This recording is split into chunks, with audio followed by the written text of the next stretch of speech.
Kalau biaya beragam karena kita ada 2 kelompok ya, kelompok ilmu sosial dan ilmu eksakta. Ini kalau bisa di rata-rata memang di UNSA itu rata-rata di ya 28 sampai 30-an juta lah untuk semua. Semuanya ya? Semuanya.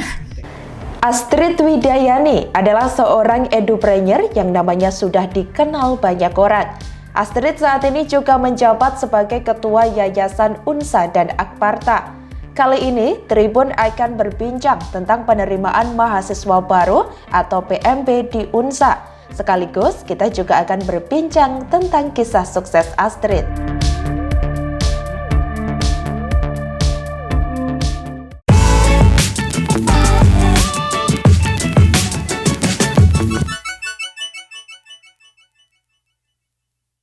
Ya, selamat sore Tribuners. Kali ini kita kedatangan tamu Ibu Astrid Widayani, seorang edupreneur yang cantik sekali. Terima kasih. Ya, gimana kabarnya Bu Astrid? Alhamdulillah sehat dan masih semangat walaupun sore-sore ke Tribun ya. Terima kasih Bu. Oke, Bu Astrid Widayani ini Ketua Yayasan di UNSA dan juga Akparta ya, Bu? Betul sekali. Oke, Ibu mungkin sedikit pengen tanya-tanya nih tentang penerimaan mahasiswa baru sekarang di UNSA. Itu sudah dibuka sekarang? Udah, kebetulan kita udah masuk ke gelombang 1. Kemarin gelombang dini sudah dibuka sejak bulan Februari. Ya. Itu dari kapan sampai kapan Ibu? Kalau yang gelombang dini memang dari awal Februari, 1 Februari, kemudian yang gelombang 1 saat ini sampai dengan nanti akhir Juli, 1 Agustus nanti yang terakhir nih, gelombang terakhir, gelombang kedua sampai dengan dimulainya periode ajaran baru 2022 sampai bulan September. Jadi belum telat bagi yang belum ini ya, belum tahu tentang UNSA atau mau daftar. Ada berapa Bu kuotanya Bu itu? Kuotanya sebanyak-banyaknya Mas. Sebanyak-banyaknya, oke. Kita harapannya hasilnya paling banyak. Ya paling sebanyak mungkin ya, paling banyak yang memang kita harapkan memang sesuai target. Ya minimal itu ya per tahun ada 500 sampai 1000 mahasiswa lah. Oke. Kalau sekarang udah berapa Bu yang terdaftar? Rata-rata UNSA itu per tahun kita perangkatan ada sekitar 700-800an. Kemudian juga ada kelas-kelas yang non reguler dalam arti teman-teman yang bekerja, teman-teman yang punya kesibukan di luar kuliah gitu ya, misalnya ada yang kerja nanti ambil kelas malam atau kedinasan. Kita juga ada kelas kerjasama dengan instansi yang kita akan buat di kantornya masing-masing gitu, ada namanya kelas kerjasama juga. Siap. Untuk fakultasnya ada berapa nih Bu? Bisa dijelasin mungkin kalau ada yang mau daftar kan? Boleh. Bisa punya fakultas apa aja? Ya, UNSA ada 5 fakultas dan ada 16 prodi ya. Kalau boleh saya sebutkan supaya untuk diketahui bersama, program studinya ada pertama di Fakultas Ekonomi, ada program studi akuntansi dan manajemen S1, kemudian di FISIP kita ada administrasi publik dan ilmu komunikasi. Fakultas Bahasa dan Sastra ada program studi sastra Inggris S1, kemudian teknik ini ada teknik mesin, teknik elektro, informatika, kemudian sistem komputer, teknik sipil, arsitektur, dan masih ada program pasca sarjananya juga yang S2, ada program studi Magister Hukum dan Magister Administrasi Publik. Lumayan banyak. Banyak ya. Jadi pilihannya silakan ya mau jadi teknisi ini. Boleh. UNSA ya. Ibu dari berbagai fakultas tadi itu yang paling favorit apa itu?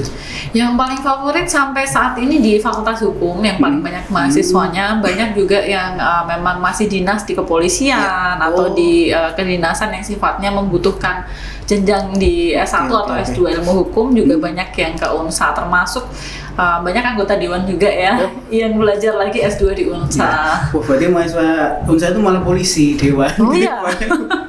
Iya, kebanyakan memang banyak yang sudah bekerja juga, tapi juga tidak sedikit yang mulai dari jalur reguler.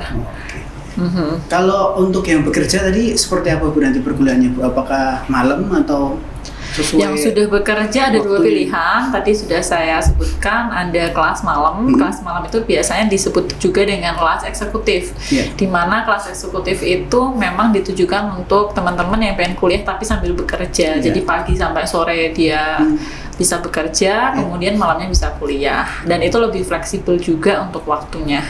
Terus selain itu yang sifatnya kerjasama antar institusi bisa membuka satu kelas khusus dengan konsep kelas kerjasama atau sedomisili. Sesuai itu berarti nanti dosen ke kantor seperti itu yang kerjasama? Iya, kita ada pembentukan kelas sesuai dengan aturan dari Dikti, di mana sedomisili itu meliputi karesidenan yang menempel di Surakarta dan Karanganyar ya. Jadi sekitar ini kita masih boleh membuka kelas.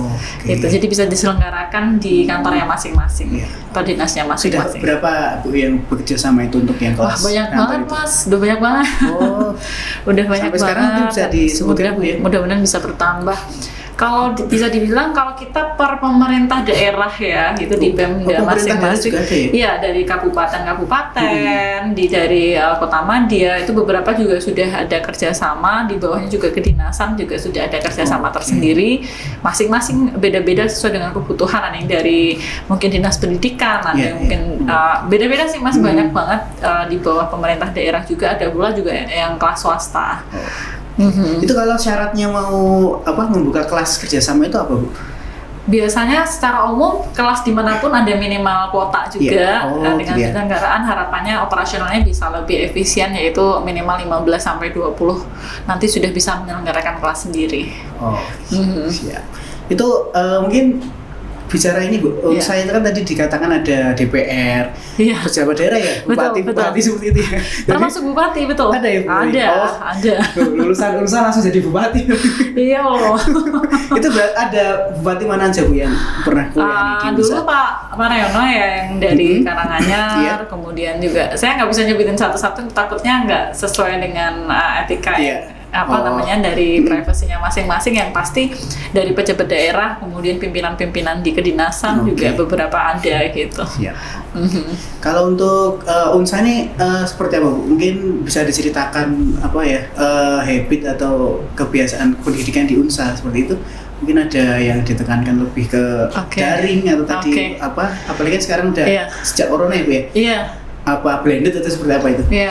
Mungkin sebelum ke metode, untuk yang belum tahu UNSA, kita punya visi sebenarnya Mas.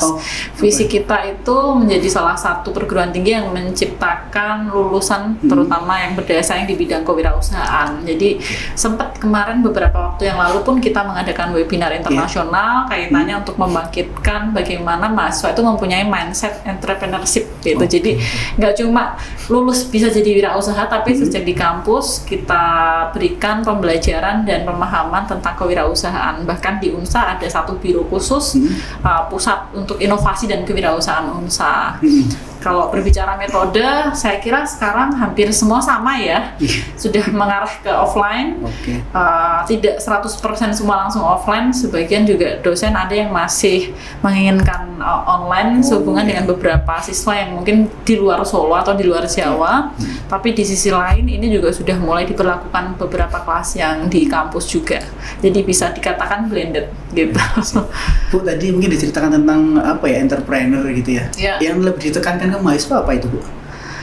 Jadi dimulai dari mindsetnya dulu. Jadi dari dosen maupun mahasiswa kita ingatkan bahwa sebuah kata wirausaha itu nggak cuma bisnis gitu, tapi ada semangat atau spirit untuk kita bisa mau kreatif, berinovasi, menghadapi tantangan itu ya harus agile, harus mencari sisi-sisi yang tempat lain belum ada. Termasuk kayak di UNSA itu mungkin bisa jadi kalau dikatakan kebanyakan mahasiswa kalau reguler kan bukan yang anak-anak orang kaya banget gitu ya. Jadi kebanyakan juga banyak yang menengah-menengah ke bawah juga. Tapi itu juga tidak menyurutkan semangat mereka untuk mereka tetap mempunyai entrepreneurial mindset juga. Jadi mindset berpikir untuk mulai berani mengemukakan idenya, kemudian bagaimana sih cari kolaborasi yang baik di luar kampus gitu. Banyak sih Mas itu prosesnya juga. Tapi yang nggak dikhususkan ya Bu ya, untuk maksudnya kan kadang fakultas ekonomi itu apa semua fakultas juga? Kalau dikhususkan gitu kan? enggak, tapi secara praktis baik dari dosen kan ada kewajiban tridharma ya, tridharma perguruan tinggi itu mulai dari kegiatan belajar mengajar, penelitian dan pengabdian masyarakatnya tetap kita tekankan di bidang entrepreneurship.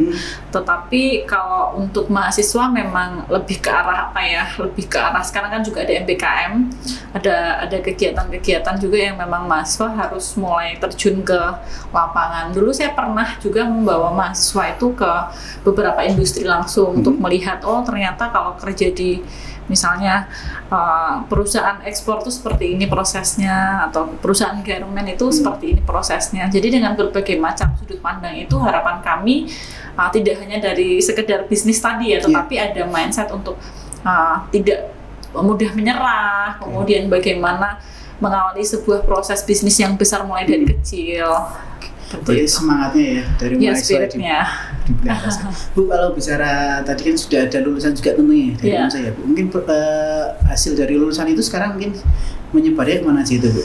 Beragam sekali ya, beragam sekali. Yang pasti kalau di ranking gitu memang mayoritas ya.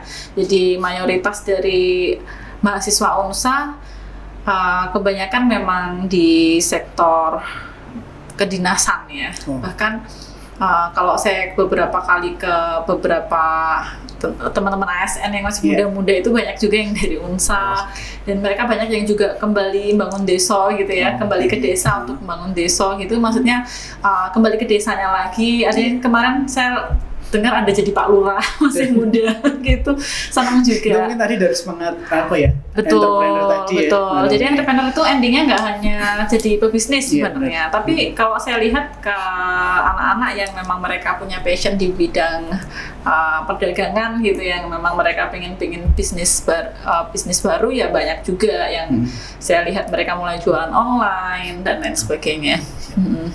Oke, Bu Astrid, tadi ada yang kelupaan ini. Untuk biayanya berapa kalau mau masuk ke UNSA? Biayanya ya, saya buka dulu ya nanti daripada salah. Kalau biaya beragam karena kita ada 2 kelompok ya, kelompok ilmu sosial dan ilmu eksakta. Mungkin kalau dari SMA teman-teman kan juga ada jurusan IPA dan IPS. Tentunya kalau dari eksakta lebih mahal, tapi juga nggak selisih banyak sih ya.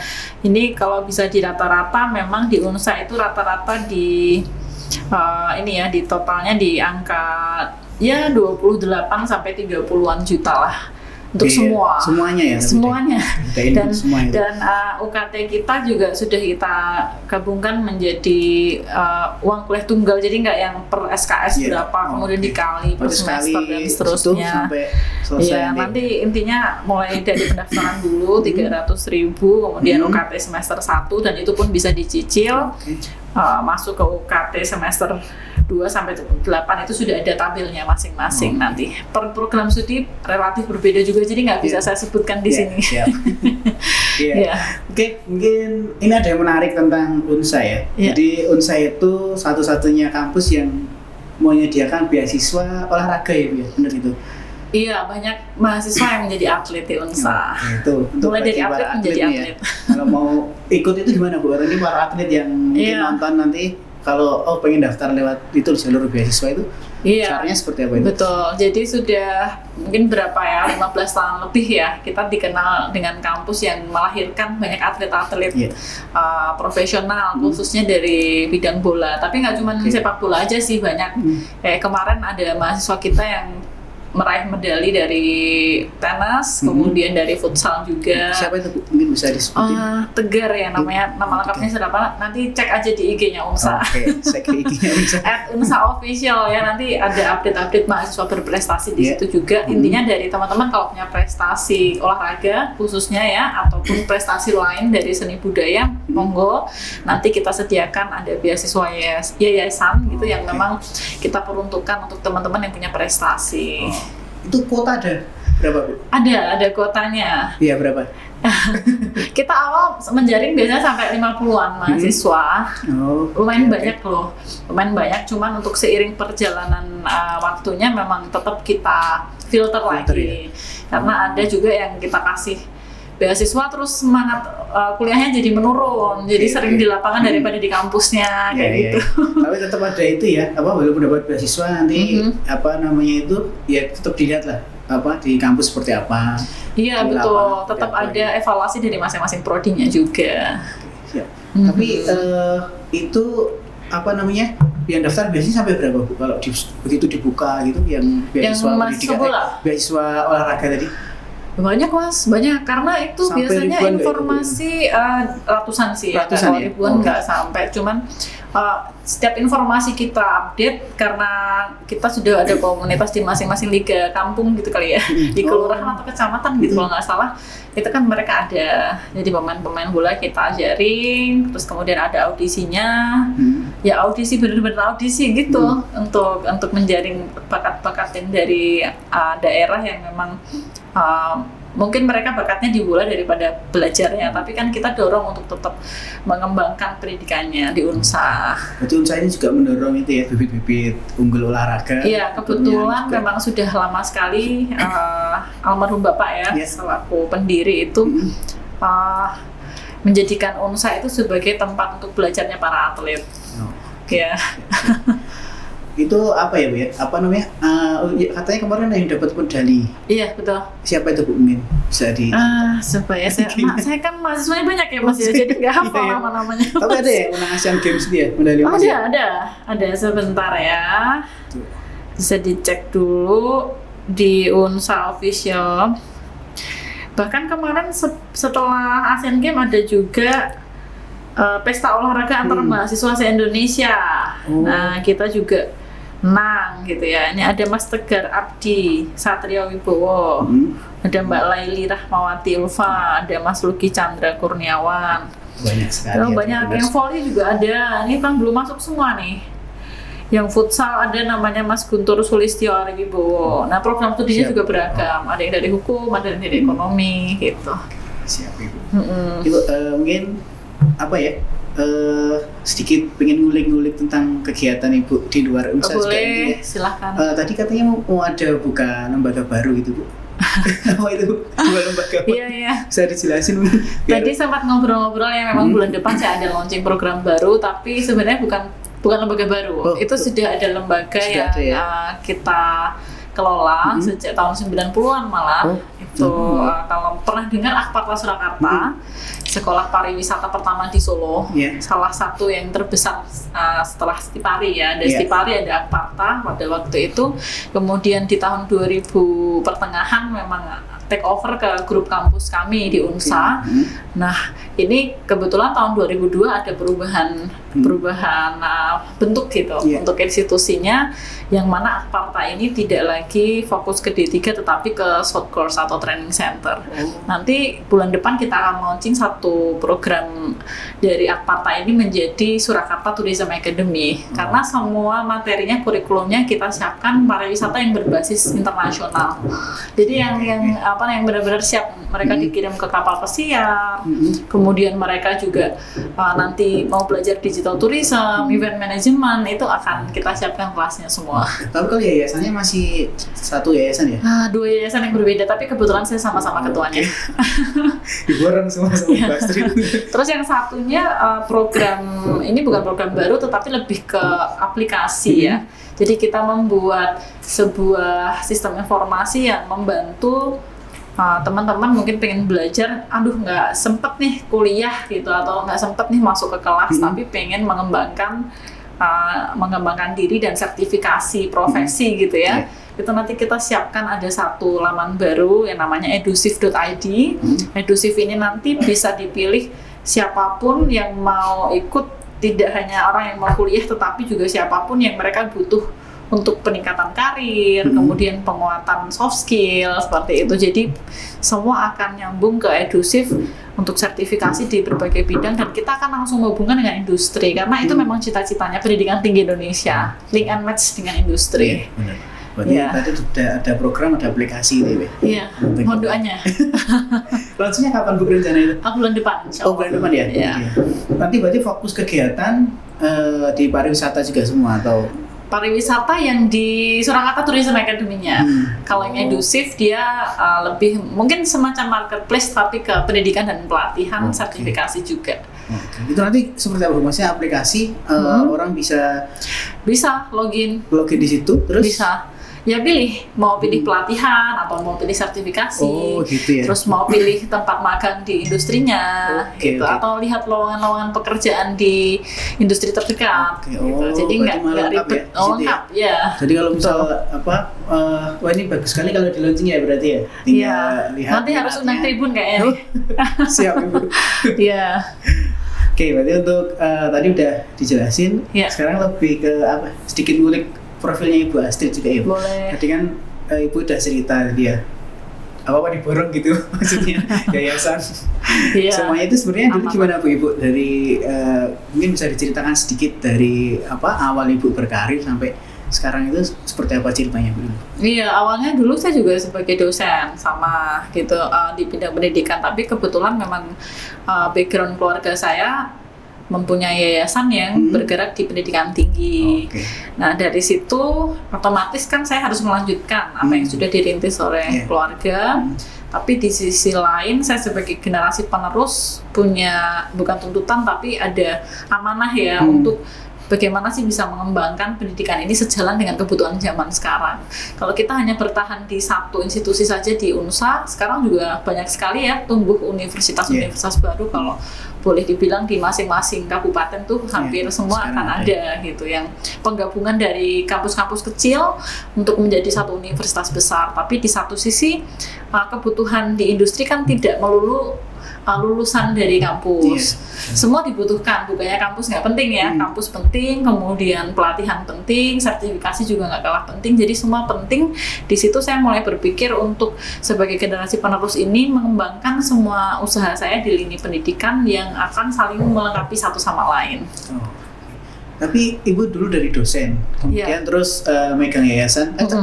Saat ini masih ngajar juga? Saat ini masih, tapi saya batasi sekali karena saya fokus ke pengembangan bisnisnya. Siap. Tapi ada kaget nggak dulu Bu dari ngajar terus kemudian harus mengurus begitu banyak bisnis pendidikan? Proses juga, karena setelah ngajar itu saya sempat mimpin di fakultas, saya sempat mimpin di akademi, jadi kayak bertahap gitu. Nah, yang satunya lingkupnya misalnya ngurusin 2 prodi, kemudian saya ngurusin ada satu akademi dengan kebutuhan yang lebih besar. Nah, kemudian saya ngurus di yayasan juga ngurusin universitasnya, gitu kan, semua bertahap.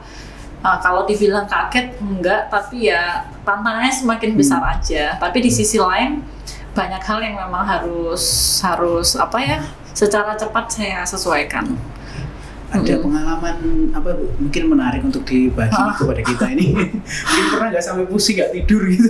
Ya pasti kalau itu ya, apalagi kemarin kena pandemi ya. Pandemi itu kan efeknya nggak cuma untuk teman-teman yang istilahnya jualan langsung ke customer, tapi ke kampus juga kemarin ngaruh karena banyak yang alasan orang tuanya nggak dapat penghasilan, kemudian minta belum bisa bayar SPP, kemudian minta potongan, terus minta kuota internet dan lain sebagainya. Itu juga kita pusing, jadi nggak bisa tidur juga Mas. Sama. Belum lagi dengan adanya perubahan-perubahan aturan dari pemerintah yang kita harus cepat menyikapi, kemudian kalau memang belum menyesuaikan bisa jadi ada resiko-resiko yang harus ditanggung di masing-masing lembaga. Padahal di satu sisi kan nggak cuma satu yang saya pikir ya, itu banyak gitu. Jadi unit bisnis yang saya anggap jadi prodi itu di tempat saya, walaupun dia di bawah fakultas, di bawah universitas, tetap saya anggap sebagai unit bisnis unik masing-masing yang memiliki kebutuhan dan keunikan gitu ya. Ada keunikan, ada kebutuhan yang masing-masing harus saya pahami selaku ketua yayasan. Jadi itu ya PR, tapi ya tantangan juga yang harus saya selesaikan dengan baik. Mungkin bisa dibagi lagi semangatnya ya, mungkin dari seorang wanita terus kemudian juga menjadi seorang pimpinan. Dalam hal ini kan Ibu pasti sudah melewati banyak hal lah seperti itu Bu. Mungkin untuk memelihara semangat, kemudian mencapai posisi seperti Bu Astrid, itu apa Bu tips untuk Tribuners ini mungkin Bu? Tips ya, harus saya ringkes ya, soalnya banyak banget. Harus saya ringkes menjadi mungkin semua hal yang kita anggap sebagai masalah itu saya anggap jadi tantangan satu. Kemudian ada hal baik dan hal buruk itu sesuatu yang harus kita syukuri. Jadi kita nggak kaget kalau tiba-tiba ada yang aduh bener-bener bikin kita low banget. Ya wajar lah, maksudnya kadang kita juga senang banget, kadang kita low banget. Kemudian ya PR-nya gimana sih, kita harus tetap stabil gitu. Terus yang nomor 3 mungkin lebih ke ini ya, harus percaya sama kemampuan diri sendiri. Nah, biar percaya sama kemampuan diri sendiri ya harus upgrade terus. Saya juga orang yang nggak pernah berhenti belajar, sampai saya bikin channel YouTube loh Mas, namanya Lifelong Learner gitu. Jadi isinya apa itu? Isinya ya memberi semangat kepada teman-teman untuk menjadi pembelajar sepanjang hayat sampai mati gitu. Jadi belajar itu nggak kita cuma SMA kuliah lulus udah selesai belajarnya, tapi terus gitu sampai pokoknya selama kita hidup gitu, selama kita hidup kapanpun di posisi apapun, bukan menjadi pemimpin terus berhenti belajar tapi terus gitu. Dan itu yang saya lakukan sampai sekarang. Jadi kerasa semangatnya ya. Semangatnya positif gitu. Ya Bu, gitu. Ini kan sibuk banget nih kayaknya ya Bu ya. Keluarga ada pernah protes anak-anak gitu. Anak-anak terutama karena anak saya itu sekarang umurnya masih 5 tahun. 5 tahun, yang gede juga kemarin baru 7 gitu kan. Jadi lebih ke ya tantangan membagi waktu dengan keluarga dan anak-anak aja. Tapi kalau sekali waktu saya udah ada waktu dengan mereka, misalnya udah saya tentukan 1 hari, karena kita wanita ya, itu ya memang harus ada waktu dan pikiran semua untuk mereka pada hari itu gitu. Berarti ada memang hari khusus tapi kalau sehari-hari juga tetap harus ada sih, kayak pagi saya pastikan mereka beres juga, makannya apa, PR-nya apa, ya sama lah seperti ibu-ibu yang lain. Siap. Ya. Oke deh. Ya mungkin udah lama nih ngobrolnya Bu ya. Ya. Mungkin terima kasih untuk Bu Astrid sudah mampir di Tribun ya Bu. Ini jangan kapok ya Bu ya, kapan-kapan mampir lagi. Kita ngobrol lagi. Seperti itu Tribuners, ngobrol kita dengan Bu Astrid, seorang perempuan yang penuh semangat ya. Dan dong, juga kita bisa bagi kisah-kisahnya, atau juga tadi ngambil dari kisahnya, kemudian ada informasi tentang UNSA juga ya Bu ya, dan sudah diberikan. Ya, sebagai penutup untuk teman-teman yang mungkin pengen tahu lebih banyak tentang UNSA Universitas Surakarta, bisa cek di media sosial kami atau website kami secara online ya. Itu websitenya ada di www.unsa.ac.id itu. Kemudian medsosnya kita di @unsaofficial, nanti ada di Facebook, ada di IG, dan ada di YouTube. Kemudian kalau yang offline, kalau yang ribet gitu, susah pengen nanya-nanya kok cuman sebatas online gitu, pengen datang langsung, monggo silahkan datang ke kampus kami di Jalan Raya Palur kilometer 5 di ini sebelah timurnya jembatan Bengawan Solo Pas gitu, Juruk gitu ya. Dan nanti kiri jalan. Jadi ke Juruk bablas aja ya Bu ya? Ya, nanti di sana sudah ada 1 counter yang aman kita siapkan untuk penerimaan mahasiswa baru. Jadi ditunggu kedatangannya dan daftar sebagai keluarga besar UNSA. Terima kasih Mas. Siap. Oke, itu tadi informasi tambahan Tribuners. Ya, seperti itu. Selamat sore. Terima kasih. Sore, sama-sama.